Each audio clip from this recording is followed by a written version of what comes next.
भाई लोग एपिसोड 12 बिल्कुल ही फायर था, एनिमेशन टॉप लेवल की थी। और वीडियो में आगे बढ़ो उससे पहले मैं आप लोगों को ये क्लियर करना चाहता हूँ कि मैं सोलो लेवलिंग एनीमे को हेट नहीं करता, ना ही मैं मानो को हेट करता हूँ। और लाइट लेवल तो मैंने पढ़ा भी नहीं है, तो उसको हेट करने की बात तो दूर ही। और ना ही मैं एवन पिक्चर्स को हेट करता हूँ, लेकिन एवन पिक्चर्स की कहीं ना कहीं रीज़न है ऐसे फैंस क्रिएट करने में जो एपिसोड 9 को डिसलाइक करते हैं जाके। भाई ऐसे फैंस को क्रिएट करने में एवन पिक्चर्स वालों का हाथ कैसे, ये बताने से पहले हम चलते हैं एपिसोड के ऊपर बातचीत शुरू करें उससे पहले तुम लोग ये जान लो कि अभी भी इंटरनेट के किसी कोने में सोलो लेवलिंग के न्यू मानव फैंस रो रहे होंगे कि उन लोगों ने ये हटा दिया, वो हटा दिया, एंड्स को मानवा के अंदर अराइज किया था, एनिमे के अंदर क्यों नहीं किया। एनिमे के अंदर तुम लोग ये सीन देखो एंट्री वाला, और मानवा के अंदर देखो। हाँ, ये मैं मानता हूँ कि मानवा के जो स्टार्टिंग के सीन है वो टॉप लेवल के थे, वो पीक था स्टार्टिंग में। भले एपिसोड में तुम्हें नहीं लगा, लेकिन मानव के अंदर वो सही में पीक था। सबसे पहला बढ़िया सीन मुझे तब लगा जब जिन्हों वॉक करते हुए बेरू के सामने जाके खड़ा जाता है। उसके बाद हमें सबका रिएक्शन देखा जाता है, लेकिन जो एंड में रिएक्शन देखने को मिला था वो सबसे प्राइसलेस था। वो था मिस्टर गो का रिएक्शन। भाई मिस्टर गो हमसे 4 गुना ज्यादा हाइप में थे। वो दिन तो कह रहा होता है कि वो आखिरकार वहाँ पे पहुंचा कैसे, लेकिन मिस्टर गो भी लाइक उससे क्या फर्क पड़ता है, ये इंपोर्टेंट नहीं है, अभी वो हमारे सामने है और हमें बस उस पर भरोसा करना है। उसके बाद हम देखते हैं बेरू का छोटा सा पावर अप, या कह सकते हो छोटा सा ट्रांसफॉर्मेशन। उसके बाद जब जिन्हू और बेरू आपस में फाइट करते हैं स्पीड ऑफ लाइट, उसके बाद मुझे नहीं लगता कि हमारा कोई भी ऐसा कैरेक्टर देख पा रहा होगा कि एक सेकंड के अंदर उन लोगों ने एक दूसरे पे कितनी बार अटैक कर। तुम पहले ये सीन देखो, कैसी फाइट सीन थी, एक नंबर थी। यहाँ से जो एनिमेशन का लेवल है बढ़ती गया, और उसके बाद ही हमें प्राइसलेस मोमेंट दिखा जो था बैकुन का रिएक्शन। उसके आंखें लिटरली स्ट्रगल कर रही थी दोनों से कीप अप करने के लिए, तुम देख ही पा रहे हो भाई। उसके बाद ये वाला सीन जो तुम लोगों ने शायद नोटिस नहीं किया होगा, तो मैं स्लो करके दिखा रहा हूँ, जब जिन्हू अपने दोनों वेपन को बेरू की तरफ थ्रो करता है, लेकिन बेरू उन्हें डिफ्लेक्ट कर देता है।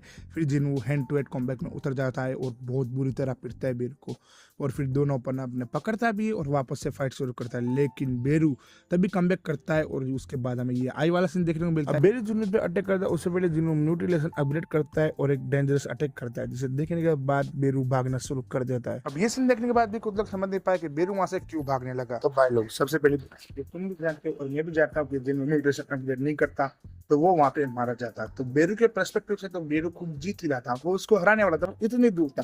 लेकिन अगले पल उसके हाल जिन कुछ ये कर देता है, तो देखने के बाद उसका एंजाइटी लेवल अपग्रेड हो जाता है और वो वहां से भागना शुरू करता है। और वो भागते भागते कह भी रहा था कि ये अभी क्या था। उसके बाद ही बेरू वहां से भागना शुरू करता है और वहां से बाहर निकलने की कोशिश करता है, लेकिन जिन्हू तभी उसके ऊपर अटैक करता है और उसका वो हाल बना देता है, जिसे देखने के बाद मुझे तो बेरू के लिए बहुत सैड फील हो रहा था, क्योंकि वो वहां पे बिना हाथ पाँव के था। लेकिन तभी मुझे याद है कि इसने तो चाइन पे ठीक किया था, तो जो हुआ ठीक ही हुआ इसके साथ। आगे हम देखते हैं कि बेरू अपने सारे एंट्स को सिग्नल देता है अटैक करने के लिए, और उसी वक्त जिन्होंने भी अपने शैडो आर्मी को बुला लेता है। आगे एवन पिक्चर्स वालों ने मानव फैंस को जस्टिस दिया ये सीन को एनिमेट करके। फिर टस्क का ये अटैक वाला सीन, जिसकी फायर पावर इतनी ज्यादा थी कि वो एक पहाड़ को चीरते हुए बाहर निकल गई। टस्क के इस अटैक के बाद हर जगह आग फैली हुई थी, और हमारे बेरू भैया की एंजाइटी और एक लेवल ऊपर चली गई थी। और वो कह रहा होता है, भाई I should be above everyone else, I should be consuming everything and growing, aiming for the pinnacle, I should be the king, but now run, I have to run away quickly, to survive I have to run away now।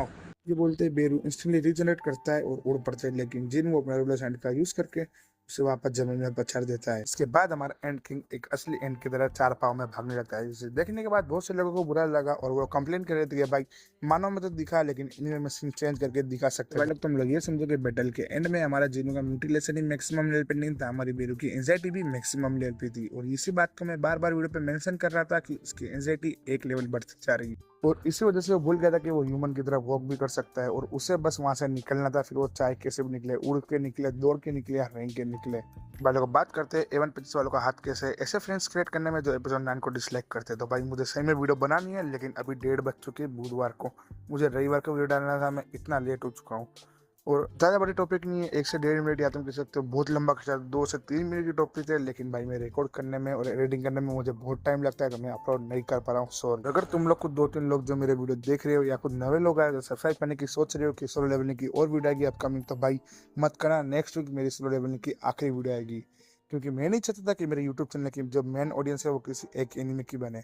हालांकि इसमें मेरी गलती है, मैंने अभी तक solo levelling और one piece के अलावा कोई भी वीडियो डाली, रेगुलर टॉपिक में भी अपलोड नहीं किया, तो गलती मेरी है, तो उसे सुधारना तो पड़ेगा ग्रो कर उससे पहले। तो मेरा प्लान तो यही है, या तो मैं वजह की मांगा कवर करूंगा, या कुछ हेंटाई मानवाए जो मेरे मन में मैंने खुद रीड करके रखी है रिकमेंडेड करूंगा या कवर करूंगा। अब तुम लोग को ऐसा लग रहा है कि मैं न्यूडिटी प्रमोट करूंगा फ्यूचर में, तो भाई तुम लोग मेरे टारगेटेड ऑडियंस नहीं हो, सब्सक्राइब मत करना। हाँ, तुम लोग सब्सक्राइब कर सकते हो अगर तुम्हें कुछ और एनीमे या मांगा की वीडियो देखनी है, बस उस वीडियो को स्किप कर देना जिसमें 18+ लिखा हो।